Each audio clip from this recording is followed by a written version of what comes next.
So Chip Kelly was just fired by the Las Vegas Raiders. I'm making this video late night. I know not a lot of people are going to really watch this, but I wanted to get it out there for the few Las Vegas Raiders who just want to marinate in the negativity right now. This is interesting. Chip Kelly in this offense has not been good by any stretch of the imagination. Let's be very, very, very clear about that, right? What I'm about to say is not necessarily defending Chip Kelly and being like, well, actually, Chip Kelly was actually pretty good, blah, blah, blah, blah. There's a few things here. Geno Smith was awful. That's the reality. This O-line was not good. They could not run the ball. And Pete Carroll's defense is awful as well. You can't just put that on Chip Kelly. And I feel like firing Chip Kelly, there's this sense then that like, oh, there will be something here now. And it's like, it's kind of like, we got to make a move because our team's so bad, and you're not going to, you're probably not going to fire Pete Carroll right now. And so you're like, let's fire the offensive coordinator. And it's like, Pete, you're in charge of the defense. Like, you're the defensive guy. You're the defensive guy, and your defense is awful. I mean, the Raiders are the second worst defense in the NFL. Second to only the Bengals.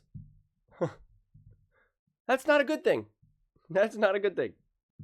But ESPN reports, I spoke with Chip Kelly earlier this evening and informed him of his release as offensive coordinator of the Raiders. First-year coach Pete Carroll said in a statement released by the team, "I would like to thank Chip for his service and wish him all the best in the future."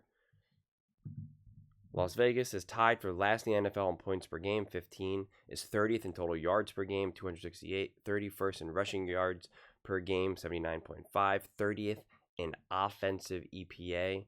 It has scored fewer than 10 points in 4 games, the most in the NFL.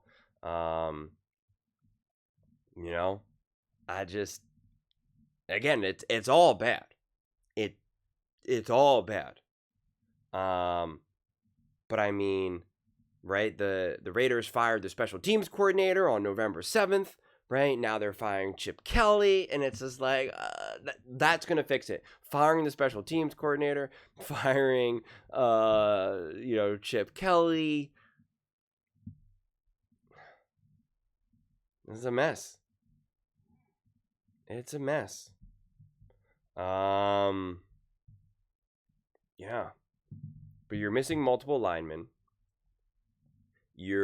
Brock Bowers missed multiple games. And Geno Smith has been objectively bad and subjectively bad. Both statistically and just, hey, how do you feel about Geno right now? Not good.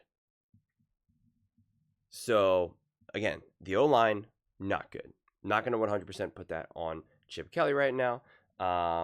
Your main weapon in Brock Bowers missed multiple games. And even when he did play, he didn't look right. He just was clearly not fully healthy. And Geno Smith has made some really, really, really bad decisions. And so I just think this is one of those seasons that, everyone is to blame. Sometimes you can definitely point to coaching. You could just be like, you know what? This team had a lot of juice. This team could be a lot better, but, clearly the coaching staff has got it wrong.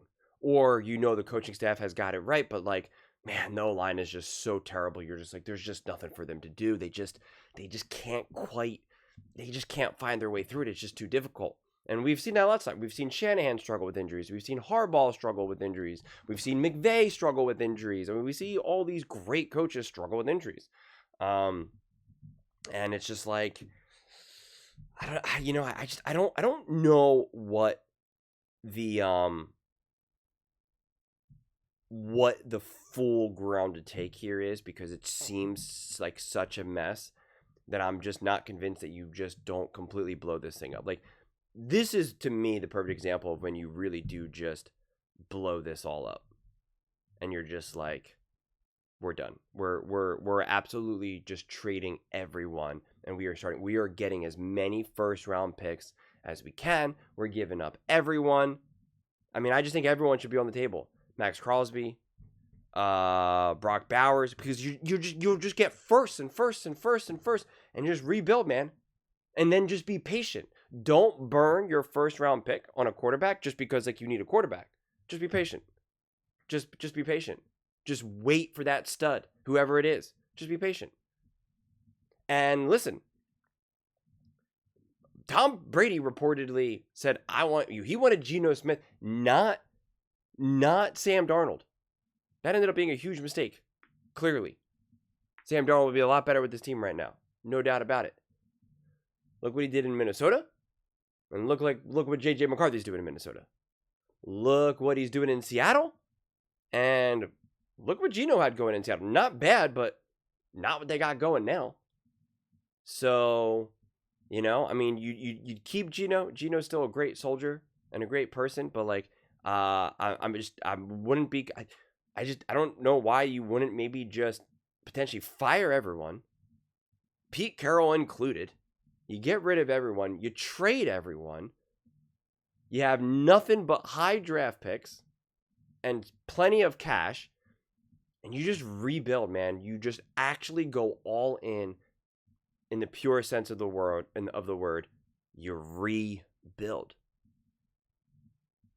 and doesn't seem like this is maybe necessarily the best quarterback draft. I don't know. Maybe it is. Maybe it isn't. It's so hard to tell these days. But you still have Geno. You can still build this team. He's really mature.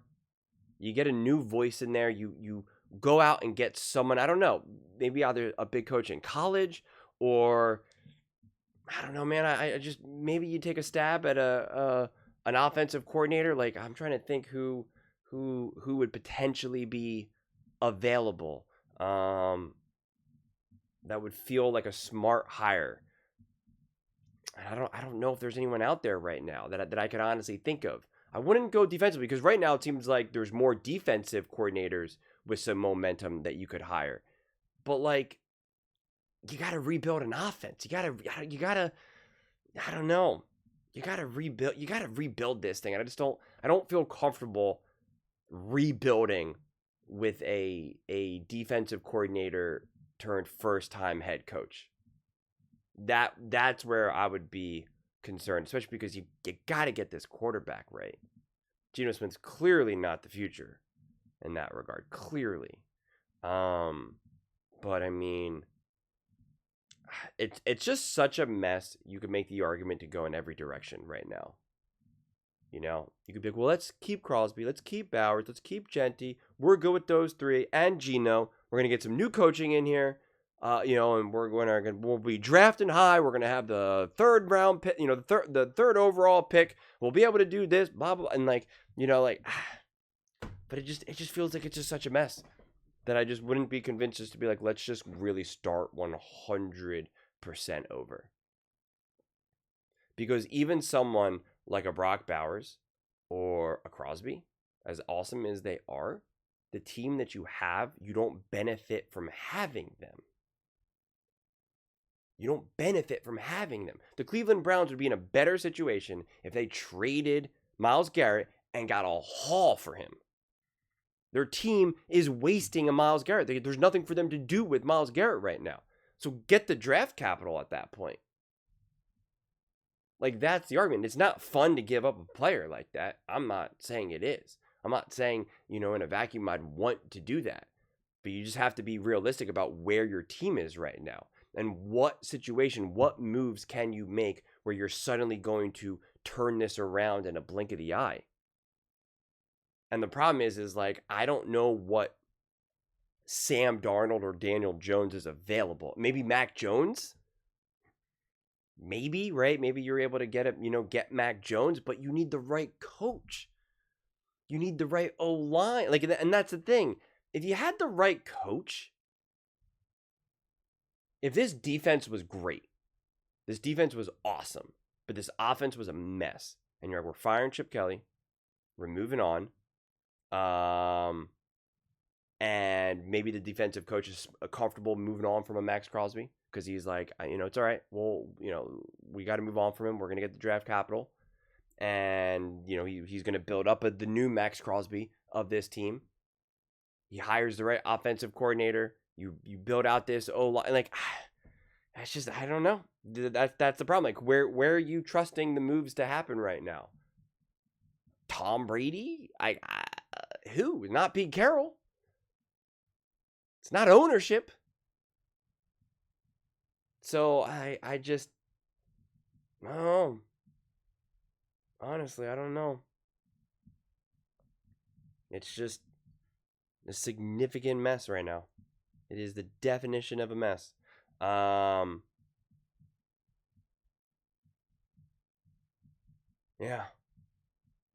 I think you got to really find the offensive head coach with a vision. Someone who can rebuild this thing. And that's why I wouldn't even be opposed to finding someone in college, someone who's going to understand the players for these next 2, 3 or so draft cycles. You're going to have the draft capital. You're going to have the draft picks. I mean, you could rebuild this team pretty quickly. And then again, if you get the quarterback right, and you have you'll have some money again, especially if you do make some of these trades. Then you can go out and just buy certain players that will still be cheaper than a Crosby or what you'll have to pay a Bowers or whatnot. But I mean, yeah, it's just a bad spot to be in right now. It's not the spot that I thought they were going to be in, but this is just once you start firing special teams coaches and your offensive coordinator and your defense is bad too. Like it's just at this point, you're just trying to play the shell game right now, right?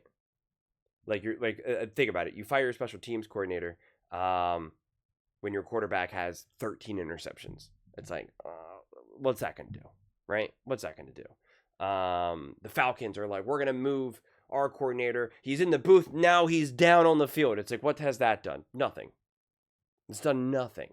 We're going to fire our passing game coordinator. What has that done? Nothing. Nothing. Those moves rarely do anything. I can't remember the last time that I ever really saw someone fire another coordinator and then it made a great impact moving forward.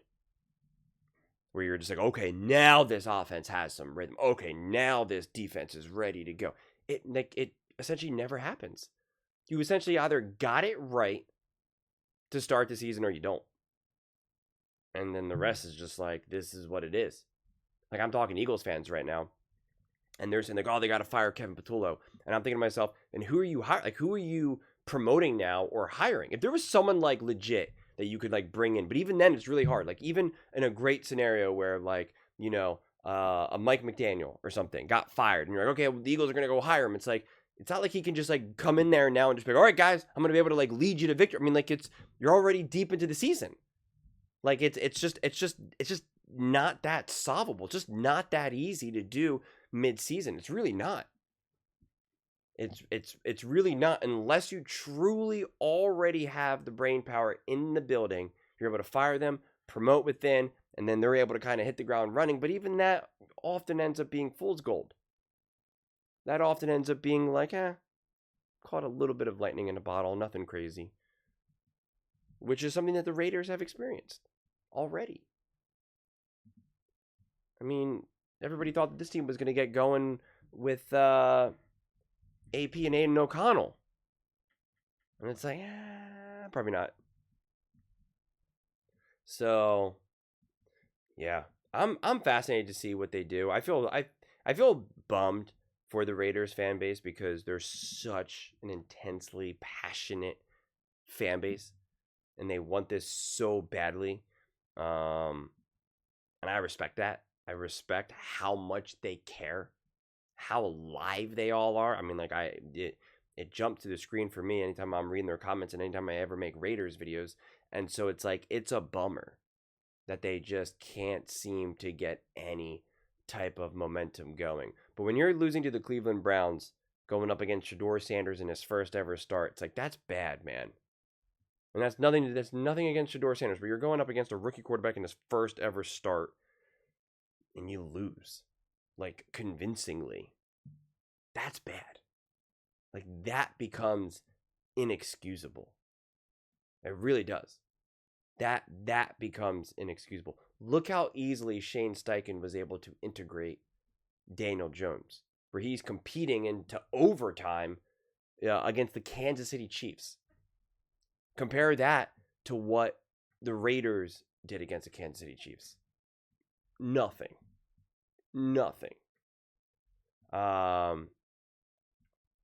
And yeah, just a tough one. It's a tough one. But those are just my thoughts. I'd absolutely love to hear yours. What do you guys all think about the Las Vegas Raiders firing Chip Kelly? What moves you want them to do? What directions you want them to take? What's your mindset right now with the Raiders?